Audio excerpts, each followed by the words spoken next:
So the holidays was fun.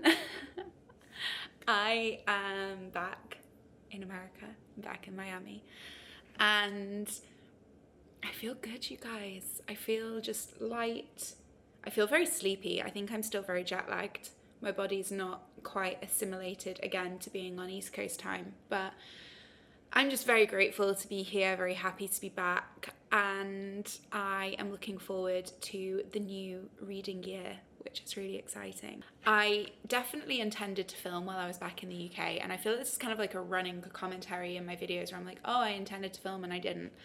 But I hadn't been home for a year, and it very quickly became apparent that every single day there was just something going on, whether it be with family or with friends, that just didn't really lend itself to me picking up a camera and not being fully present in the moment. And so therefore I wanted to just honor the time that I was spending with my loved ones after not seeing them for so long.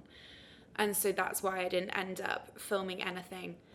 It just didn't feel right, honestly, and I'm glad that I didn't. I missed filming, and I missed kind of documenting the reading, but it was just so busy, and I just didn't need that extra level of pressure or intrusion into a time where it was just all about family and kind of catching up and spending quality time. So that's why there didn't end up being any UK reading vlogs.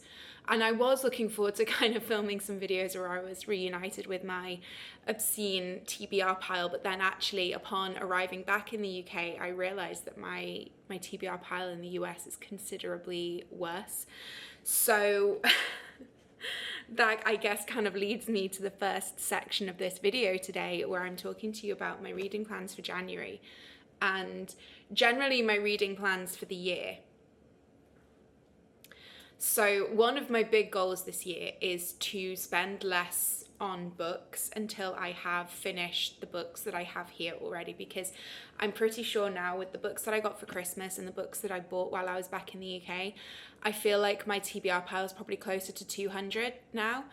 And I just really think that that is erring on the side of ridiculous, when last year I didn't even read 100 books, and that's the first year in a long time that I didn't reach 100, and I'm determined to reach it this year by hook or by crook. But yeah, I didn't last year, and I was very slumpy for the whole year, and I don't know.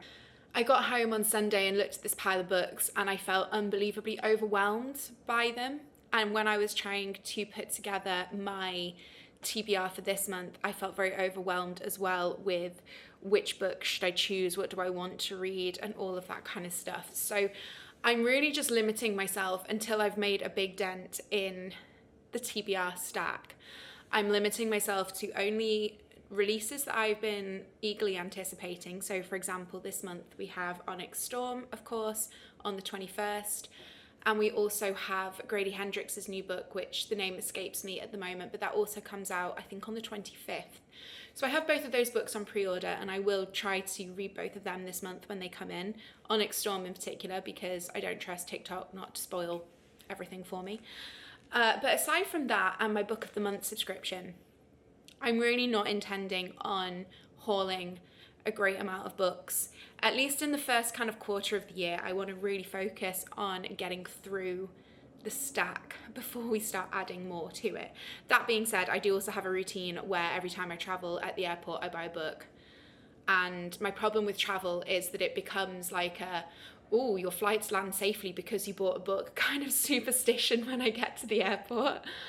And I am actually traveling for work on Monday. So listen, I'm not saying I'm going to buy one, but I'm not saying I'm not going to buy one. But like silly things like that aside as well. Basically, you're not going to see a huge Barnes & Noble haul from me for a little bit. But anyway, all that being said, I want to talk to you guys about the books that I want to try and read in January. My goal is to read about 10 books a month. I feel like that's a realistic goal for me, knowing how much I usually read when I'm not in a slump. So 10 books a month. 2 of them I've obviously just mentioned to you already. We've got Onyx Storm and we've got Grady Hendrix's new release. And then I also want to work through some of the books that I'm currently already reading that are rollovers from last year. So the first one of those is Supper Club by Lara Williams. I'm currently reading this on Kindle, And I'm enjoying it. It's kind of like a lit fic. It's vaguely disturbing. I don't trust the main character at all at the moment. The writing style reminds me a lot of Eliza Clark, and you guys know that I love Eliza Clark. It kind of reminds me of her Boy Parts novel, which I read last year and really enjoyed. Just that kind of unsettling, unhinged women. There's an air of sinister vibes kind of permeating the novel right now, and I can't really understand the purpose of what these women are doing yet. Basically, it's these women that have come together to hold a supper club once a month, and this supper club seems to be rooted in just excess food, excess everything. And it's very intriguing, and it's a women-only space, and I can't quite work out where it's going to go, but I'm really intrigued by it. So that's book one that I'm going to try to finish this month. The other book that I want to try and finish this month is The Night We Lost Him by Laura Dave, and I actually honestly think I'll probably finish this today. This is the airport exclusive, so like the formatting's really good, because actually the text is only on like 2/3, well maybe just over 2/3 of the page. And I think the way that these are formatted, because they're really tall paperbacks, it does kind of help you like whiz through them quickly, I'm not gonna lie. But I read a lot of this on my flight home the other day. Well, I say a lot, I read probably the first third of it, and then I didn't pick it up really the first couple of days of being back, because I had a day of just being completely jet lagged and insensible, and then it was New Year's Eve, and then yesterday I was just trying to reset my space and de-Christmas everything, so I didn't really get much chance to read. But anyway, all that being said, I'd like to read this month. This is a thriller, and it centers around a family who the father has fallen to his death from the cliffs of his California beach home, and so his 3 children are trying to figure out if foul play was involved. And so far I'm really enjoying it. Is it groundbreaking? No. Is it the greatest thing I've ever read? No. Is it fun? Yes it is. And I do like a thriller on a very long flight. My flight home was 9 hours and 35 minutes, and I was very congested because I'd started a cold the day before, and unfortunately still had to travel because I had to get back for work on the 30th. And I was suffering the entire flight. I did not feel well, and this just kind of took the edge off it. And when you're in that kind of mindset, or when you're in a really long flight and you just want to get off the plane and you can't, reading something like this that passes the time, very good. So it's fulfilled its requirements so far, and I've not even finished it yet. And then onto the new books that I want to read. Honestly, all of these are fairly new to my TBR, aside from 2 of them, which I think probably says something about the level of overwhelm I'm feeling when I look at that huge pile of books, because all I want to read is the brand new editions, which is not good. And this is, again, the mindset I need to get out of, because these new shiny books, they come in and I want to read them instantly, and then I don't, and then the following month they're no longer the new shiny book, and then I want to read the next new shiny book. Anyway, the first one is Fang Fiction by Kate Stayman London. I believe this is a girl who's reading like a vampire book, and then the hero of the vampire book like appears in her life suddenly. I saw a lot of people reading this towards the end of last year, particularly around Halloween, and they were saying that it's just a really good time. And although part of me feels like I should save it for fall this year, part of me just wants to read it now because I'm really intrigued. But this is a rom-com. I don't know if it's spicy. I don't know what kind of rom-com vibes we have. All I know is a rom-com. Vampires are involved. I love vampires. Damon Salvatore is still the love of my life, and therefore I think I'm going to imagine him as the romantic lead in this, and I'm going to thoroughly enjoy it. I did take this book back with me to the UK to try and finish while I was home, and then just got kind of distracted trying to finish off a ton of books that I wanted to read off of that TBR. The most notable actually in that list being the thing that put me into a huge slump in December, and that was The Atlas Complex, and I'm so disappointed by it that I just don't even think I can talk about it. But this is Tale of the Heart Queen by Anisha J. Tully. This is the last book in the Artifacts of Oranos series. This is a chunky beast. So I'm hoping it is a fast-paced chunky beast, and I'm hoping that it is not the type of chunky beast that is likely to put my delicate sensibilities into a reading slump this month. But basically, the Articles of Oranos is a 4-part series, and it follows our main character, Law, who we meet her as she is imprisoned in a section of the kingdom. We don't know what she's imprisoned for, but all of a sudden she is taken from the prison and finds herself in the Sun King's court, competing in the trials to become his new wife, and she's very confused and she doesn't know why. And then as we get further on into the series, we start to see the reason why this king has coveted her, and we start to learn more about Laura's past and why her past is so important to the future of her kingdom. Now, this is a fae fantasy romance, and although it's definitely not the most original thing in the world and definitely borrows tropes and plot points from other fae romance books, it is good and I have enjoyed it, and I'm excited to see how it concludes. I think the first book was still my favourite in the series. The middle two have been okay. They've not been bad. The first book, I like trials in a book. I like that kind of environment. I like that trope. So I really enjoyed that from book one. But I'm excited to finish anyway. I'm excited to get this done. I'm excited to know what happens. And I'm excited to see how it all plays out, especially because the last one left me on such a cliffhanger. So yeah, I'm stoked. I'm excited. It's 11:11. I don't know why. Every time I look up at the moment or just happen to like glance at my phone or at the clock, it's 11:11. I'm taking it as a good sign. On to a criminally underrated fantasy romance series now. We have Deadlands. This is the third book in the Savage Lands series by Stacey Marie Brown. This is one that my mum got me for Christmas this year. I was going to do, by the way, like a formal book haul of all the books that I got for Christmas and while I was back in the UK. Do you guys want to see that? Because I did do it over on TikTok. But let me know if you guys want to see it as part of a video or as an entire separate standalone video on YouTube as well. And on that topic too, do you prefer when I make separate standalone videos for TBRs and hauls and stuff, or do you like it when those are just integrated within a vlog? Let me know, because I'm trying to decide stylistically how I want to present my content this year.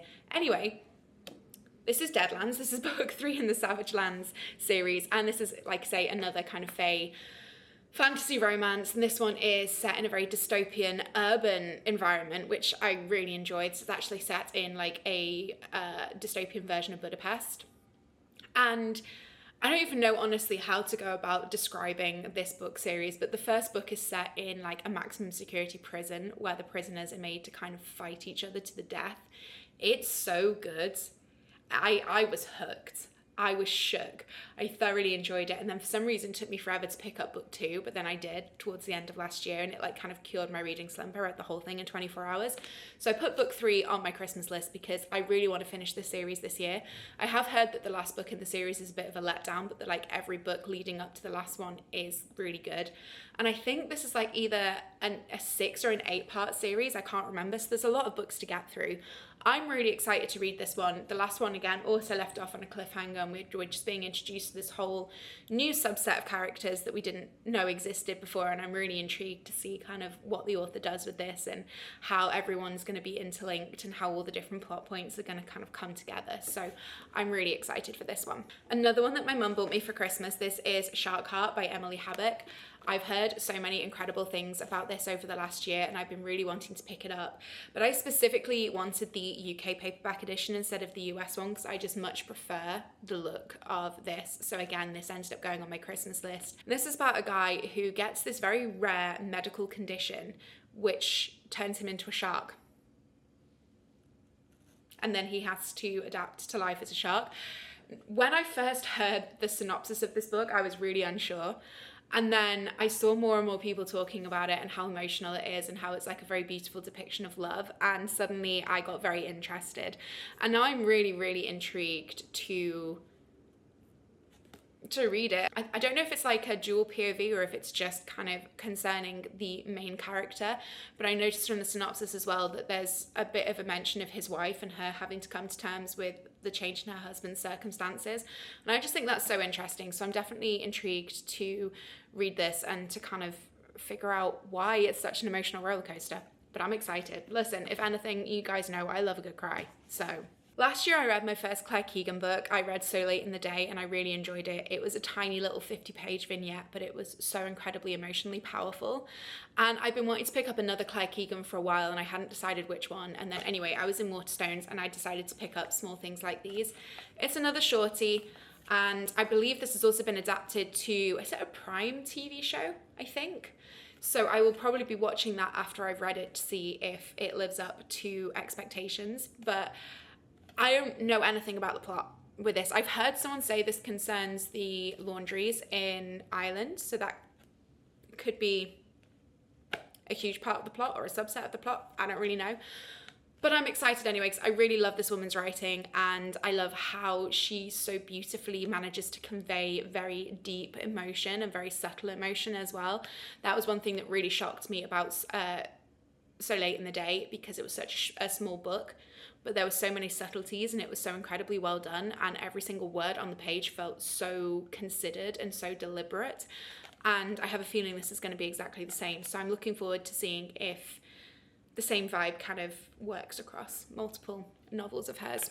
Then to kind of break up some of the emotional stuff, we also have another contemporary romance. This is Fangirl Down by Tessa Bailey.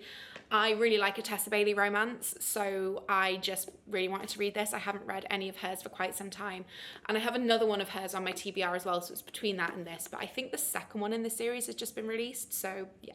But anyway, this is about a girl who I figured falls in love with her favourite golfer. I'm pretty sure that's pretty much the main synopsis of this. I mean, obviously there's other things going on as well, but that's the two things you need to know. It's a golf romance. The girl falls in love with her favourite golfer. I think she has to work for him a little bit. I don't know if she's caddying for him or something, but I know there's definitely that kind of vibe as well. And yeah, she's a huge fangirl.